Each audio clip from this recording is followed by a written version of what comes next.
आज से हम लोग ना ये सिविक्स नागरिक शास्त्र हम लोग एनसीईआरटी के 10 क्लास का पढ़ेंगे। और हमारा फर्स्ट लेसन जो है ये सत्ता की साझेदारी के बारे में है। इस चैप्टर में हम आगे बढ़ें इससे पहले हम एक व्यू बनाते हैं, एक अपना नज़रिया बनाते हैं। आखिर ये सत्ता होता क्या है, कौन सी साझेदारी की बात की जा रही है, क्या कहीं कोई बंटवारा हो रहा है जिसमें हिस्सा मिलेगा। अब क्या है नहीं है, इस बात तक पहुंचने के लिए इस हेडिंग के डीप में पहुंचने के लिए, इसका मीनिंग समझने के लिए हम अपने तरफ से जो कुछ भी इसके बारे में परिचय बन रहा है या हमारा जो व्यू है, हम जिस ढंग से इसको फील किए हैं या समझते हैं, उस व्यू तक पहुंचने की कोशिश करते हैं। अगर हम उस व्यू तक पहुंच जाते हैं तो मेरा पूरा विश्वास है कि आने वाला जितना सारा चैप्टर है इससे रिलेटेड या जो कुछ भी टॉपिक हैं वो आपको समझ में भी आ जाएगा और प्लस में आप उसमें अपना भी मन रख सकते हैं, अपना भी विचार रख सकते हैं। तो आइए हम लोग देखते हैं कि आखिर सत्ता होता क्या है।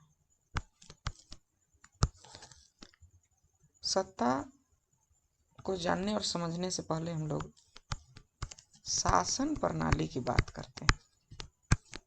शासन, और ये शासन जो है, शासन होता क्या है, इस बारे में भी हम एक व्यू बनाते हैं। और शासन का प्रणाली क्या है इसका एकदम ब्रीफ, एकदम छोटा सा हम अप्रोच तक पहुंचेंगे और कोशिश करेंगे कि जल्दी से हम यहाँ तक पहुंच जाएं, इस चैप्टर के जो हेडिंग है यहाँ तक पहुंच जाएं, सत्ता तक पहुंच जाएं। तो चलिए देखते हैं आखिर शासन क्या है और शासन का प्रणाली क्या है और इस शासन के प्रणाली में सत्ता कहाँ है। इमेजिन कीजिए कि आज जैसा ग्लोबलाइज्ड दुनिया नहीं था। इमेजिन कीजिए कि सिविलाइजेशन आज इतना आधुनिक नहीं था, किसी किस्म का कोई कनेक्शन नहीं, लोग कबीलों में जिया करते थे। और ऐसा ही पीछे के इतिहास में जब जाइएगा तो पता चलेगा कि इसी किस्म का जीवन था। आना जाना, एक दूसरी जगह ट्रेवल करना इतना आसान नहीं था कि बस पकड़े और चले गए, ट्रेन पकड़े और चले गए, एरोप्लेन पकड़े और चले गए एक जगह से दूसरी जगह। आज तो हम लोग पूरा दुनिया घूम लेते हैं। तो ये वाला दुनिया नहीं, क्योंकि ये चीज़ें जो हैं एक दिन की कमाई नहीं है। ये शासन, सत्ता और साझेदारी एक दिन की कमाई नहीं है। तो इसके पीछे हम चलते हैं, एक व्यू बनाते हैं और तब यहाँ तक आते हैं। देखिए, तो जब बहुत समय पहले जाएंगे, बहुत समय पीछे जाएंगे तो पता चलेगा कि लोग कबीलों में रहा करते थे। उनका ये अपना कल्चर हुआ करता था, अपने ढंग से जीवन जीते थे और एक समुदाय और दूसरे समुदाय के बीच का काफ़ी गैप हुआ करता था। ऐसा नहीं था। और पीछे अगर जा कर के कुछ इतिहास पता कीजिएगा तो पता चलेगा कि वो लोग अपने में ही जीवन की सारी आवश्यकताओं की पूर्ति कर लेते थे। मतलब शादी करने के लिए ना किसी दूसरे गांव खोजना नहीं पड़ता था या कहीं दूसरे जगह, और एक तरह का बाउंडिंग रहता था कि अपने ही कबीले में एक दूसरे से शादी करना है। मतलब सारा आवश्यकता की पूर्ति अपने ही कबीले में, क्योंकि साधन भी नहीं था जाने आने का, इसलिए अपने ही एक वो जो समुदाय था। इसी तरह से पूरा दुनिया में अलग अलग जगह पर जहाँ पर संसाधन मौजूद थे लोग विकसित हुए और रहे। अब बताइए कि कबीला में अगर सब लोग अपनी मनमानी से जिए, जिसको जो मन आए जो करे, जैसे मन आए जैसे जिए, तो क्या लगता है कि वो समुदाय या उसका जो सभ्यता है वो चल सकता था क्या? तो उस टाइम भी जो समुदाय हुआ करता था, उस समुदाय में जो सबसे एक्सपीरियंस और जिनके पास ना ज़्यादा आ, सोचने समझने की ताकत होती थी, जिसमें आ, शक्ति ज़्यादा होता था, या जो समुदाय के लिए ज़्यादा बेहतर काम करता था, उसको समुदाय या कबीला का सरदार बना दिया जाता था। और वो सरदार जो है उस पूरे समुदाय के लिए रिस्पॉन्सिबिलिटी लेता था कि इसमें किसी किस्म का कोई एरर पैदा नहीं हो जाए, कहीं कोई झगड़ा न कर ले, या उसमें आने वाली जो भी समस्याएं हैं उस सब समस्याओं को अपने ढंग से एक बेहतर स्तर पर जा करके कि कभी किसी को कोई प्रॉब्लम न हो, वो अपने समझदारी अपने ताकत का इस्तेमाल करके सुरक्षा प्रदान करता था। या किसी भी किस्म का जो क्लेश होता था, आपसी द्वेष होता था, या जो चीज़ें होती थी वो सब संभाल के रखता था। और ये एक छोटा सा शासन का रूप हो गया। इस तरह से कबीलाई शासन चलता था। और अ, इस शासन में ज़्यादातर कबीलाई शासन में लोग सरदार जिनको चुनते थे वो उम्र में बड़े होते थे, एक बात ये एक्सपीरियंस्ड होते थे। और नहीं तो अपने बुजुर्ग लोगों से या जिनके पास ज़्यादा एक्सपीरियंस है उनसे। या आप ऐसा सोचिए ना, ये तो हम एक आदमी का कबीला के बारे में बात किए। अगर कोई जानवर का झुंड होता है तो उस जानवर के झुंड में क्या बच्चा मनमानी कर सकता है? जैसे हाथी का झुंड है तो बच्चा मनमानी करके कहीं जा सकता है क्या? अगर आप गौर से देखिएगा, कुत्ता का ही झुंड रहता है तो ऐसा नहीं है कि बच्चा कहीं भी चला जाए, उसको माँ जो है टांग करके लाती है और हर तरह के चीज़ों को सिखाती है। तो इसी किस्म से एक समुदाय का रक्षा करना जो है, एक रिस्पॉन्सिबिलिटी लेना, ये जो लेने वाला होता है वो शासन का एक हिस्सा होता है, या वो शासन चलाता है।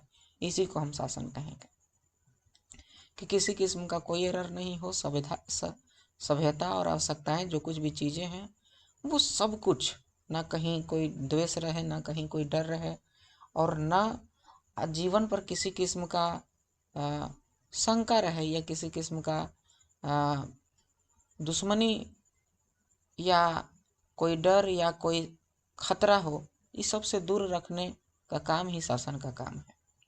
यानी अधिक से अधिक किसी समुदाय में सुरक्षा, सहानुभूति, खुशी और आपसी सुरक्षा, आपसी एक जत्था, एक समुदाय के रूप में बने रहने का जो एहसास है वो कायम रख पाने का जिसमें गुण होता था, या जिस जिस पर जिम्मेवारी होता था, वही शासन है। तो कबीलाई शासन की हम बात की। अच्छा, आप गौर से सोचिए, इस दुनिया में कितने कबीले होंगे और इस तरह के कितने समुदाय होंगे? बहुत सारे कबीले, बहुत सारे समुदाय होंगे। अब जैसे जैसे समय आगे बढ़ता गया वैसे वैसे जनसंख्या भी बढ़ती गई उन सारे कबीलों का। और गौर से सोचिए, जनसंख्या बढ़ी तो उनका कल्चर जो वो अपनाते थे, जो बोलते थे, वो भाषा, वो कल्चर विकसित हुए। कभी कभी तो कई कई समुदाय आपस में एक कॉमन विचारधारा से, एक सम विचारधारा से भी जुड़े, जिसको हम लोग आगे चल के धर्म के नाम से जानेंगे। और जब तो ये एक हो गया अपना एक छोटा सा शासन प्रणाली। अब हम आगे बढ़ते हैं। तो यही शासन प्रणाली जो है, जब कई कबीला या कई समुदाय को एक साथ कोई कंट्रोल करने लग गया, मतलब और पावरफुल कोई हुआ। इसी कबीला में ऐसा समझिए 10 कबीला है, 10 कबीला में एक कबीला का जो सरदार है वो काफ़ी पावरफुल है, और उसमें बाकी दूसरे कबीलों के सरदार से ज़्यादा ताकत है या समझदारी, हर तरह से गुण है। ताकत भी है, समझदारी भी है। तो आ, अधिक से अधिक लोगों के बीच अच्छा होकर रहना या पावरफुल बन के रहना, आ, एक मानव का एक समझिए कि एक चरित्र रहा है, या सबके अंदर ये गुण है कि अधिक से अधिक लोगों के बीच हम अच्छा बन के रहें या मेरा प्रभाव अधिक से अधिक लोगों तक पहुँचे।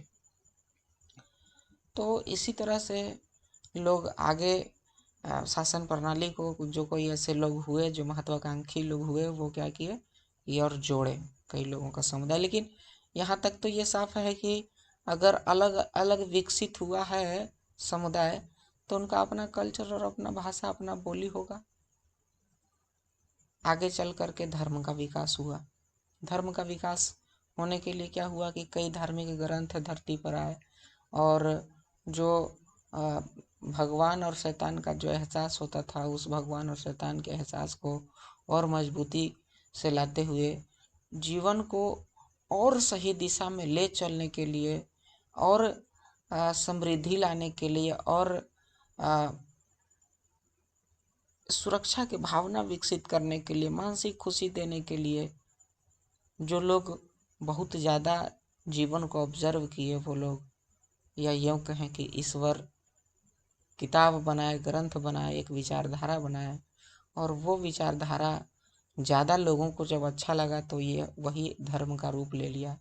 तो हमारे दुनिया में आज कई किस्म के धर्म हैं जैसे बौद्ध धर्म है, हिंदू धर्म है, जैन धर्म है, सिख धर्म है, पारसी है, ईसाई है, इस तरह के कई धर्म हैं। और अगर गौर से आप देखिएगा कि ये धर्म चला क्यों, ये लोग मान क्यों रहे हैं, तो ये सब धर्म के लिए नियम कानून लिखा हुआ एक ग्रंथ है।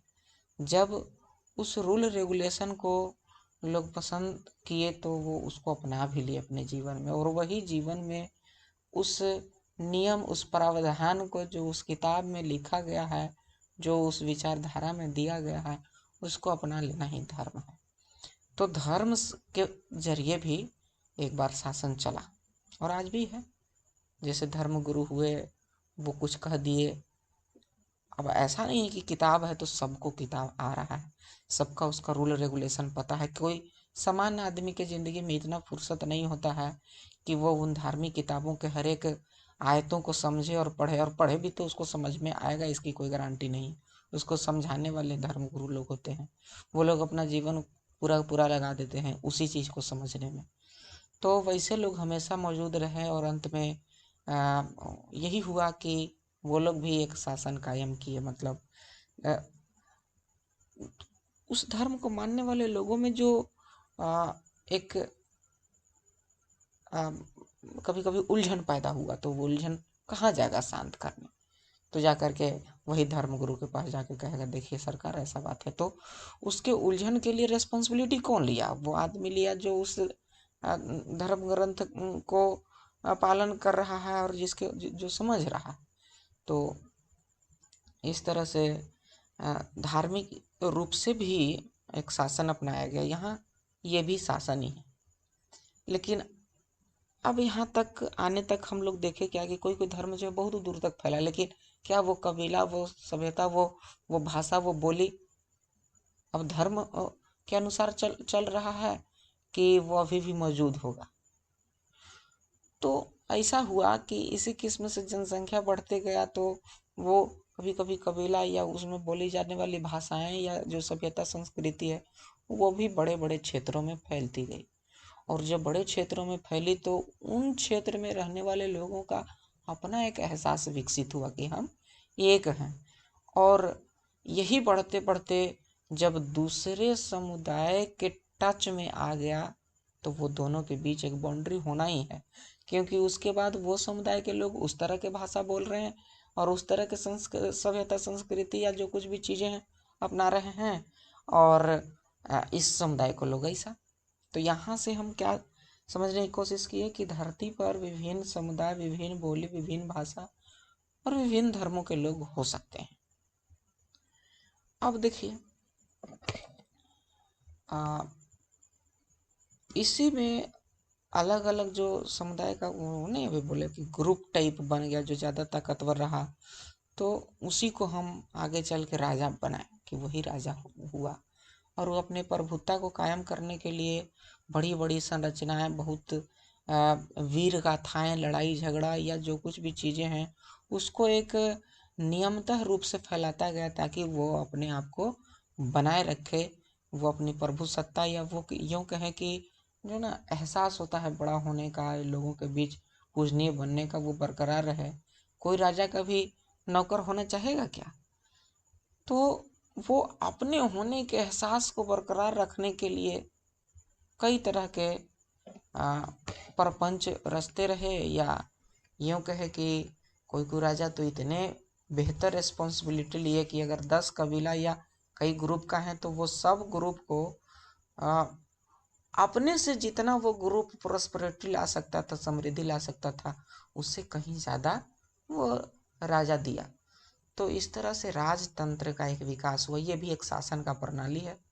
और कोई कोई राजा तो बहुत ताकतवर हुआ तो वो कई समुदायों, कई ऐसे बाउंड्री को क्रॉस करके भी अपना राज कायम किया, अपना शासन कायम किया। वो राज कायम करना, शासन कायम करना का मतलब क्या हुआ कि वो जो कुछ कहे, चूंकि अभी हम लोग शुरू में यही जाने कि सरदार का मतलब क्या है। सुरक्षा प्रदान करना, एक अच्छा भावना विकसित करना, और लोग चाहते भी, सब लोग तो उस सरदार इतना कैपेसिटी नहीं रख पाते, तो लोग स्वीकार कर लेते कि जो सरदार कहेंगे, जो राजा कहेंगे, वही हम मानेंगे। तो इसी तरह से एक बड़ा क्षेत्र में विकास हुआ, और इस तरह से धरती पर राजतंत्र धीरे धीरे विकसित हुआ।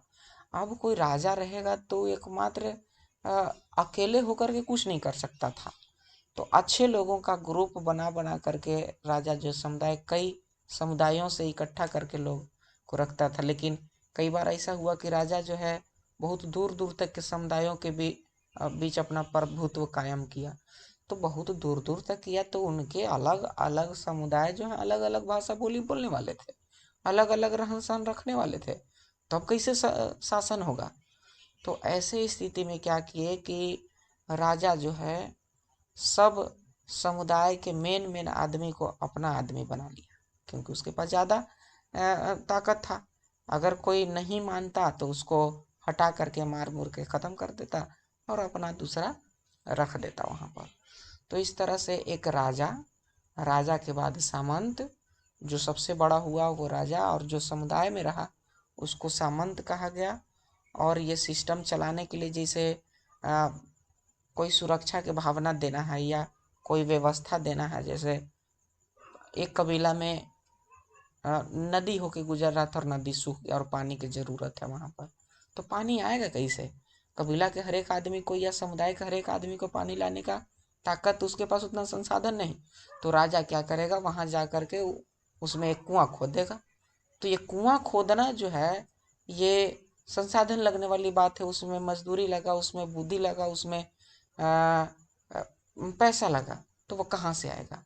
तो इसके लिए एक लगान वाला सिस्टम विकसित हुआ, और लगान लेकर के राजा जो हैं कबीलों का सुरक्षा या उसके ज़रूरतों या आवश्यकताओं की पूर्ति करते थे। तो ये एक शासन हुआ। लेकिन ये बढ़ते बढ़ते कई महत्वाकांक्षी लोग धरती पर आए, और ये बढ़ते बढ़ते, और ये सब बहुत छोटा काल की बात नहीं है।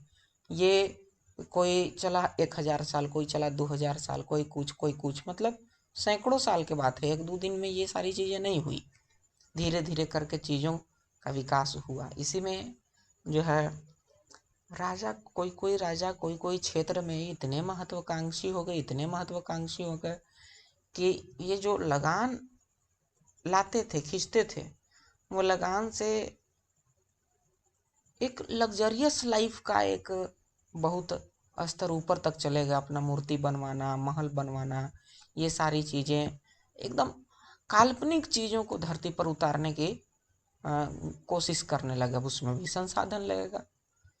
तो ये राजतंत्र जब भोग तंत्र में आ गया, जब राजा भोग में एकदम विलासिता में तृप्त लीन हो जाने लगे, मतलब ये भी बढ़ते बढ़ते ये भी विकास का एक हिस्सा था कि राजा जो हैं अपने ये कुल मिलाकर के जो यहाँ पर एक ड्रीमी लाइफ जीने का, एक स्वर्ग स्वर्गिक लाइफ जीने का एक जो कामना रहा, उसको भी धरती पर लाने का प्रयास किया, और अपने विलासिता का चरम सीमा जो कि किसी भी सामान्य मनुष्य के सोच के बहुत ऊपर था, उसमें लिप्त हो गए। लेकिन वास्तव में राजा का विकास, राजा का काम था क्या? उसके क्षेत्र के अंदर रहने वाले हर एक लोगों की समृद्धि लाना, उसकी सुरक्षा करना, उसके आवश्यकताओं का ख्याल करना। लेकिन धीरे धीरे विकास आते आते ये एक पैटर्न सा बन गया, यह एक रूल सा बन गया कि राजा है, उसका सामंत है, सामंत का जमींदार है, और लगान इकट्ठा करके राजा के पास पहुंचा देना, और राजा विलासिता में इस तरह से मग्न हो जाना कि उसके क्षेत्र के लोगों का जो सुरक्षा की भावना है, जो आपसी भाईचारा है, जो आवश्यकताओं की पूर्ति है, ये सारी चीज़ें बाधित होती गई। और एक समय ऐसा आया कि ये स्थिति इतना नारकीय हो कि राजा एकदम स्वर्ग में चल गया, और प्रजा या उसके क्षेत्र में रहने वाले लोग के बीच की भावनाएं जो हैं एकदम खराब हो गई, या उनको किसी किस्म का सुविधा सुरक्षा नहीं मिल पा रहा था। तो नहीं मिल पाएगा तो कहीं ना कहीं कोई तो खड़ा होगा इनकी सुरक्षा के लिए, इनके जो कुछ भी आवश्यकताएं हैं या जो जो रोजमर्रा की हैं, वो भावना विकसित करने के लिए या उनके जिम्मेवारी को लेने के लिए। तो राजा जब एकदम बहुत दूर चले गए, जब प्रजा में असंतोष की भावना विकसित हो गया, तो एक विद्रोह आया। ही विद्रोह के बीच में शिक्षा, समझ, धीरे धीरे शिक्षा का विकास हुआ, समझ का विकास हुआ। लोग पढ़ने लगे, लोग तरह तरह के ज्ञान प्राप्त करने लगे, लोग समझने लगे कैसे सिस्टम चलता है। तो जैसे ही देखा कि अरे शासन का काम तो इनकी सुरक्षा करना, इनकी आवश्यकताओं, इनके मूलभूत अधिकारों का सुरक्षा प्रदान करना, इनकी जिम्मेदारी लेना था, और ये तो एकदम बहुत दूर चले गए। और ये तो ये फ्रांस के जो राजा थे पेरिस, उधर अपना शीश महल बनाने में लगे हुए हैं वो पैसा से। ये तो वेलफेयर का काम करना था। तो जो लोग समझदार हुए राजा उधर मगन है स्वर्ग लोक में, और इधर समझदार जो लोग हुए पढ़े लिखे, वो अपने सुरक्षा के भावना को लेकर के उसके जिम्मेवारी लेने के लिए लोग छोटे छोटे गुट बनाने लगे। ये गुट जब मजबूत हुआ तो राजतंत्र के खिलाफ विद्रोह हुआ। अभी तक हम लोग क्या देखे? राजतंत्र, वो जो शासन करने वाला जो जगह है या जो शासन है, उसी को सत्ता कहते हैं, उसी को सत्ता कहते हैं। लेकिन राजतंत्र में ये शासन जो है सिर्फ राजा के हाथ में रहता था, यानी सत्ता एक के हाथ में रहता था। सत्ता मतलब शासन, शासन मतलब वो जिम्मेवारी जो वो अपने क्षेत्र में आने वाले लोगों के लिए, उसकी सुरक्षा, उसके अधिकारों के लिए लेता था। वो भावना, वो जो सबसे ऊपर वाला लेवल है, ये पूरा को कवर करने वाला, उसी को सत्ता कहते हैं। लेकिन ये सत्ता के बाद जो है राजतंत्र में करना कोई मीनिंग ही नहीं रहता है। वहाँ पर तो राजा के हाथ में ही सारी चीज़ें हैं, सारा फैसला है। वो अगर चाहे तो अगला दिन कह देवे कि सबको 2-2 किलो अनाज दे दो, किसी को बुला करके असरफी दे देवे, किसी को कुछ, मतलब जो मन करे, जो एकदम अजीब अजीब फैसला कर देना, या अजीब अजीब कभी कह दे कि सब से 2-2 किलो या 2-2 मन अनाज लेके आओ, लगान वसूल करके आओ, या जो कुछ भी, वो उसके हाथ की बात होती थी। तो ये सत्ता, शासन, इसका मतलब समझ में आ गया कि क्या करना होता है। अब जब लोग पढ़ने लगे, विचारों में विकास हुआ, लोग समझने लगे चीज़ों को, तो इनको लगा अरे राजा के पास जितना ज्ञान है उतना तो हमारे पास भी है, तो हम क्यों न राजा बन जाए, या इन लोगों की जिम्मेदारी क्यों न लेने लगे। तो ऐसा विकसित हुआ और राजशाही का अंत किया गया, और ऐसे समझदार लोगों की भीड़ जो है एक नया शासन का विकास किया। और ऐसा शासन जिसमें उस जनता के हर एक क्षेत्र का, हर एक छोटे छोटे समुदाय के लिए जो रेस्पॉन्सिबल आदमी है, जो रेस्पॉन्सिबिलिटी लेना चाहता है, वो हिस्सा ले, ऐसा शासन प्रणाली। या अगर पूरा आदमी समझदार है तो सब शासन में हिस्सा ले, ऐसा प्रणाली विकसित किया गया। इसमें भी चीज़ें वही सारी चीज़ें हैं कि उनकी सुरक्षा का ख्याल रखना है, उनकी आवश्यकताओं का ख्याल रखना है, उनके बीच का जो कलह है, आपसी भेदभाव है, उसको दूर करके रखना है। और वो जो क्षेत्र है जो उस शासन को मानने वाला है, उस क्षेत्र के लोगों को यह एहसास दिला के रखना है कि हमारे ऊपर किसी भी किस्म का खतरा नहीं आया, और अगर आएगा तो हम उसको दूर कर देंगे। ये सब चीज़ें रही। तो एक नया शासन प्रणाली का विकास हुआ जिसका नाम लोकतंत्र है। और इसमें जो है कोई एक आदमी प्रमुख नहीं, बल्कि वो हर आदमी को प्रमुख माना गया जिसको शासन और शासन में हिस्सा लेने का इच्छा रहे। उस टाइम जब शुरुआत हुआ था तो सिर्फ समझदार लोगों को ही, जो शासन को समझते थे, उन्हीं को इसमें हिस्सा लेने का अधिकार मिला। यानी अब जत्था के रूप में काम वही है, लेकिन अब फैसला लेना या जो विचार करना, जो सोचना, वो अब आदमी के समूह करेगा, और इसी का नाम लोकतंत्र रहा। लोकतंत्र में क्या हुआ कि इसमें हम देखें कि जो भी एक क्षेत्र है, उस क्षेत्र में जितने भी छोटे छोटे समुदाय हैं, छोटे छोटे कबीला है, या आप ये कह सकते हैं कि गांव है या शहर है, कुछ भी है, वहाँ के रिस्पॉन्सिबल लोग, या उस क्षेत्र के विकास, उस क्षेत्र के किसी भी किस्म के समस्या को समझने और उसको जिम्मेवारी लेने वाले लोगों का एक समूह बनाया गया। और वो लोग जो है इस किस्म के जो नई विकसित सत्ता रहा, राजा को तो लोग क्रांति कर के भगा दिया, अब भीड़ लगा करके चीज़ों को सुधारने की कोशिश की गई, और इसी का नाम लोकतंत्र दिया गया। तो लोकतंत्र में क्या हुआ कि मिल करके वही शासन प्रणाली को चलाना। एक राजतंत्र था शासन प्रणाली, उसमें भी लोग सुरक्षित महसूस किए बहुत हजारों सालों तक। एक कबीलाई शासन था जिसमें एक दूसरे के बीच जो है लिंकेज बहुत कम था, जनसंख्या बहुत कम था और बहुत दूरी था, तब उस किस्म का चला।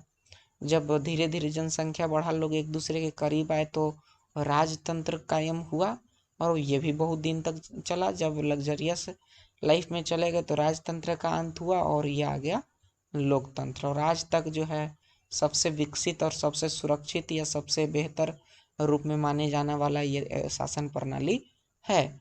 और इसमें लोग जो हैं एक समुदाय के रूप में इकट्ठा होते हैं। जैसे यहाँ पर आप देख लीजिए कि समुदाय के रूप में इकट्ठा हमारे विधानसभा में होते हैं, हमारे संसद में होते हैं, पार्लियामेंट में इकट्ठा होते हैं। और वो होते कौन हैं? तो वो अपने अपने छोटे छोटे क्षेत्र से वहाँ के लिए जिम्मेवारी लेने वाले लोग होते हैं।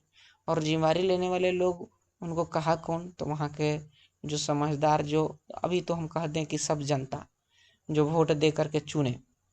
अब ये चुना गया आदमी सच में रिस्पॉन्सिबल है कि नहीं है, ये तो अब जनता तय कर रही है। अब किस वजह से चुना गया, ये सब बात की बात है। लोकतंत्र में भी बहुत खतरनाक ऐब है, बहुत ज़्यादा ऐब है, लेकिन पीछे के जितना सारा शासन प्रणाली था उसमें इससे भी ज़्यादा ऐब था, इसलिए इस शासन प्रणाली को लोग अपनाया। और इसमें क्या है कि जिस किसी को लगता है कि हम समझदार हैं, तब भाई तू भी शासन का हिस्सा है, अब की बार वोट दे करके हरा देना। अगर किसी का बुरा लग रहा है तो लोग चुन करके भेजते हैं कि जत्था यहाँ इस चीज़ को चलाता है। अब जो चला रहा है वो चलता कैसे है, तो लोग वहाँ से नियम बनाते हैं। जैसे मान लिया जाए, पता चला कि दारू पी करके लोग घर में मारता है, घरेलू हिंसा है। अब शासन का मतलब क्या था कि उसके क्षेत्र में रहने वाले लोगों में किसी किस्म का अगर परेशानी पैदा हो, किसी किस्म का असंतोष पैदा हो, किसी किस्म का असुरक्षा पैदा हो, तो उसको दूर करना, उसके लिए रिस्पॉन्सिबिलिटी लेना। अब यहाँ पता चला कि अरे दारू पीने से जो है घरेलू हिंसा बढ़ रहा है। घर में रहने वाले लोगों को, एक आदमी पीता है तो 4 गो के तबाह करता है। 4 गो जो परेशान हो रहा है, इस परेशानी की जिम्मेवारी लेना भी उसका काम है। कैसे जिम्मेवारी लेगा? इतना बड़ा समुदाय, इतना बड़ा जत्था, इतना बड़ा, अब हम अपने भारत का देश के लिए बात करें तो इतना बड़ा है, और पीने वाले भी बहुत हैं, और उससे त्रस्त भी बहुत हैं, कैसे दूर होगा? तो इसको दूर करने का काम जो है, वो जो जत्था था वो बहुत लोग जो चुन के गए थे वही लोग आपस में बात करेंगे, हाँ भाई ऐसा समस्या है, इसको कैसे दूर किया जाए। तो सब मिल करके एक उपाय बनाएंगे, उसी उपाय का नाम हम लोग रूल कहते हैं, उसी को हम लॉ कहते हैं, नियम कहते हैं, उसी को हम कानून कहते हैं। वो जो लोग मिल करके बनाए उसी को कानून कहें। और वही बात जो है इसको सबको मानना है, जो नहीं मानेगा तो न मानने के लिए पुलिस का व्यवस्था है, जो न मानेगा उसको मार पीट के मनवाएगा, और भी नहीं मानेगा तो उसके लिए एक अलगे से कोर्ट है, वहाँ पर फैसला जो कर देगा वही काम हो जाएगा। मतलब ये सब होने का, ये सारा व्यवस्था होने का मतलब सिर्फ इतना है कि उस क्षेत्र में रहने वाले लोगों को जो कुछ भी परेशानी हो रहा है उस परेशानी का कोई जिम्मेवारी ले और उसको दूर करे। यही है शासन और यही है सत्ता। अब देखिए, हम लोग यहाँ पर सत्ता को समझे, और अब यहाँ पर जो है सत्ता की साझेदारी की बात की जा रही है। तो बताइए कि सत्ता है कहाँ? एक बड़े क्षेत्र में। उस बड़े क्षेत्र में कौन जानता है कैसे कैसे लोग हैं, क्योंकि ये तो बहुत बड़ा इतिहास का हिस्सा है कि आज है मतलब इतना बड़ा बड़ा क्षेत्र कोई इकट्ठा मान करके सत्ता चलाया जा रहा है। जैसे भारतीय को देखिए ना, कितना बड़ा क्षेत्र है और इसमें कितने विभिन्न किस्म के समुदाय, विभिन्न किस्म के जत्था के लोग यहाँ पर हैं। कोई बोली अलग बोलते हैं तो कोई भाषा अलग बोलते हैं। अब क्यों ऐसा? क्योंकि इसका पीछे का इतिहास हम बता दिए आपको कि इसी ढंग से विकास हुआ, और विकास होने के बाद जनसंख्या बढ़ता गया, और बढ़ने के बाद लोग अटैच हो गए। तो अटैच हो गए इसका मतलब क्या हो गया कि उनका अपना सभ्यता, संस्कृति, बोली भाषा खत्म हो गया? वो आज भी कायम है, और इसके वजह से उनका अपना बोली भाषा और जो कुछ भी है उसके वजह से उनको ये अपने जैसा एक होने का एहसास होता है कि हम लोग एक हैं, और दूसरा लोग को लगता है कि हम लोग एक हैं। तो आपस में लड़ न जाए या किसी किस्म की प्रॉब्लम न क्रिएट हो जाए, तो सबसे चुन चुन के आदमी को वहाँ पहुँचाया जाता है कि किसी किस्म का कोई अगर प्रॉब्लम आ रहा है तो देखिए ये शासन है, और इसमें आप विचार कर सकते हैं उस समस्या पर, उस समस्या को दूर करने के लिए कानून बना सकते हैं। जो भी सत्ता में रहता है उसका सिर्फ काम यही है, कानून बनाना, कानून बनाना, ताकि उस एरिया में रहने वाले किसी भी लोग को किसी किस्म का कोई प्रॉब्लम न हो। और वो कानून को पालन, एक हो गया कानून बनाने वाला जत्था, तो उसको हम विधायिका बोल दिए। एक उस कानून को लागू करने वाला है उसको हम लोग कार्यपालिका बोल दिए। और एक जो है कि कानून बनाने में अगर कोई गलती हुआ या कानून के लागू करने में कोई गलती हुआ या कोई कानून नहीं मान रहा हो या उसमें कहीं कोई गलती हो, तो इसके लिए एक न्यायपालिका बनाया गया।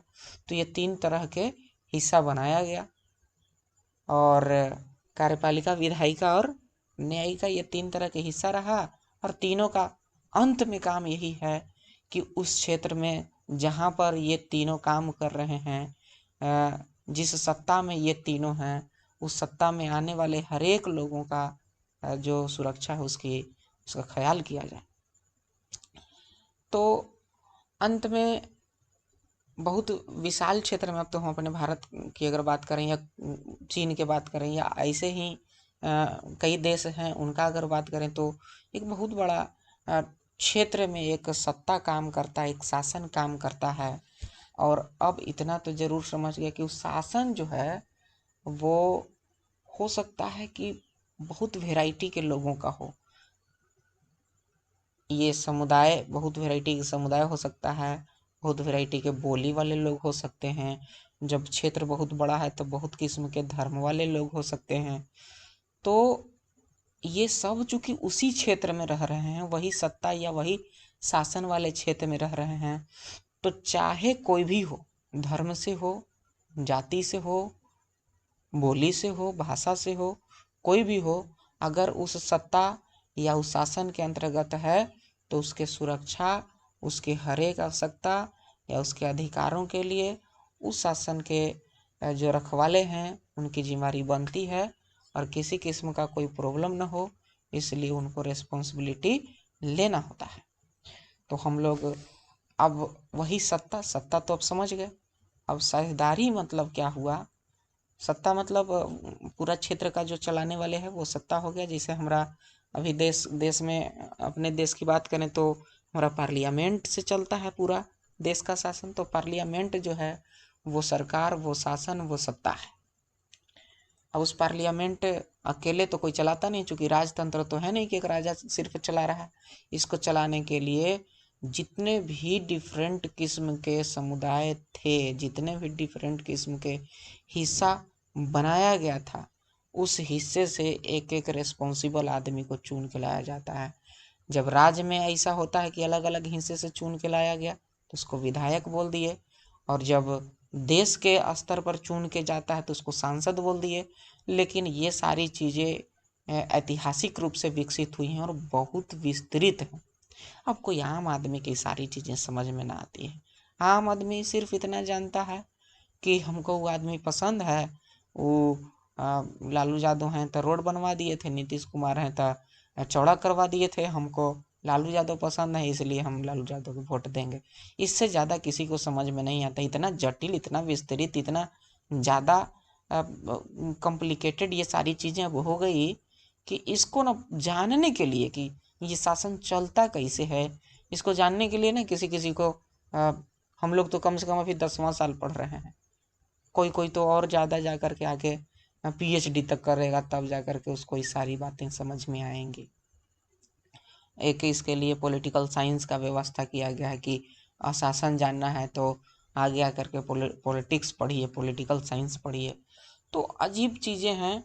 हम लोग बस अधिक से अधिक इन सारी ताम झाम का मतलब सिर्फ इतना है कि लोगों का सुरक्षा हो और उनमें किसी किस्म का असंतोष की भावना विकसित न हो, और इस असंतोष के भावना न विकसित हो, अधिकारों की रक्षा हो, इसके लिए लोग चाहते हैं कि जो शासन चल रहा है उसमें हमारी बात सुनी जाए।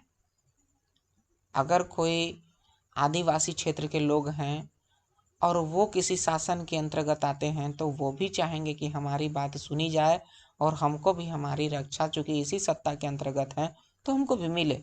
तो लोग यही हिस्सा मांगते हैं, सत्ता में हिस्सा मांगते हैं कि देखिए हम अपने क्षेत्र में, अपने क्षेत्र के लिए ये रिस्पॉन्सिबिलिटी लेने वाले हैं, और आप लोग जो दूर दूर के लोग हैं हमारे बारे में कुछ सोचते नहीं हैं, और जो कुछ भी रूल बनाते हैं, जो कुछ भी नियम बनाते हैं, वो रूल और नियम जो है हमारे आदिवासी लोगों के लिए हार्मफुल है, खराब है।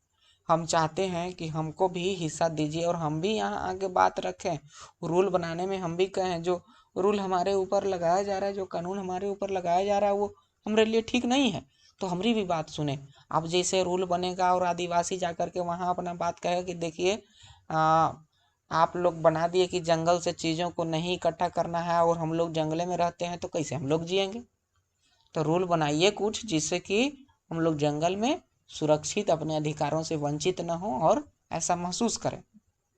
तो वो जा कर के जो विचार रखेगा, जब कानून बन रहा होगा उस टाइम जब कहेगा कि ऐसा हो कि ये एक लिमिट बना दिया जाए कि हरा पेड़ नहीं काटना है, या जंगल के उत्पाद सिर्फ अपने आवश्यकताओं की पूर्ति के लिए और दोहन के लिए नहीं लेना है, या किसी किस्म का गैर कानूनी व्यापार नहीं करना है, तो ये सब बातें जो है होती हैं। तो इसीलिए लोग जो हैं, जब कोई बड़ा क्षेत्र होता है, शासन वहाँ चलता है, सत्ता वहाँ कायम रहता है, तो उस सत्ता में, उस सरकार में, उस शासन में लोग हिस्सा मांगते हैं कि हमरा भी हिस्सा दीजिए। और इसी हिस्से को अब यहाँ बंटवारा नहीं हो रहा है। यहाँ है क्या कि सब लोग चला रहे हैं और हमारा बात नहीं सुना जा रहा है, तो हम भी इस सत्ता में अपना साझा करेंगे विचार। इस सत्ता में हम भी अपने क्षेत्र के रिस्पॉन्सिबिलिटी को निभाने के लिए जो कानून बनेगा उसमें अपना विचार, अपना जो महत्व है या हमारे लिए जो हार्मफुल या फ़ायदेमंद बातें हैं वो हम साझा करेंगे। और यही साझेदारी को हम लोग पढ़ेंगे कि आखिर सत्ता है क्या और उसमें कौन लोग साझेदारी मांगेंगे और कैसे मांगेंगे, कैसे दिया जाएगा, क्या जो कमज़ोर है उसको सताया जाएगा या उसको भी अधिकार दिया जाएगा। तो इस बात को जानने के लिए अब तो पता चल गया कि सत्ता में साझेदारी क्या है। हम इस चैप्टर में दो देश की कथा सुनेंगे कि दो देश में एक बेल्जियम का, एक श्रीलंका का। श्रीलंका भी एक छोटा देश है, बेल्जियम भी छोटा देश है, ऐसा नहीं बहुत बड़ा है, लेकिन वहाँ पर भी छोटा होने के बावजूद भी कई डिफरेंट किस्म के लोग रहते हैं, डिफरेंट समुदाय के लोग रहते हैं। और वो समुदाय वहाँ पर जो पूरे देश में जो सत्ता है उस सत्ता में अपना साझेदारी या हिस्सा मांगते हैं कि देखिए हमको भी दीजिए। लेकिन दोनों देश का ट्रीटमेंट अलग अलग है।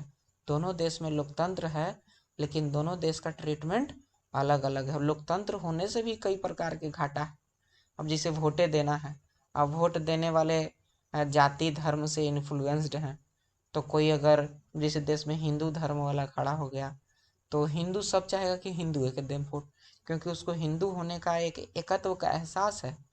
तो ये लोकतंत्र का खामी है। खैर, इस पर हम लोग बात नहीं करेंगे। दो कथा सुनेंगे, एक श्रीलंका का और एक बेल्जियम का, और ये बात को समझने का कोशिश करेंगे फिर से वर्तमान सिनारियों में कि सत्ता में साझेदारी क्यों लोग चाहते हैं, मांग क्यों उठता है। और ये हम लोग जो है एक विजुअलाइजेशन किए, एक कंसेप्ट बनाने की कोशिश की, एक धरातल, एक ऑपरेटिंग सिस्टम बनाने की कोशिश की है कि अब कोई भी चीज़ आएगा तो इसी में बैठेगा। हम लोग देखेंगे एक एक बात को। इस वाला टॉपिक में ये सिर्फ इंट्रोडक्शन के लिए था, ये एक बैकग्राउंड बनाने के लिए था। इसमें सिर्फ इतना ही, समझने के लिए बहुत ज़रूरी। Thank you.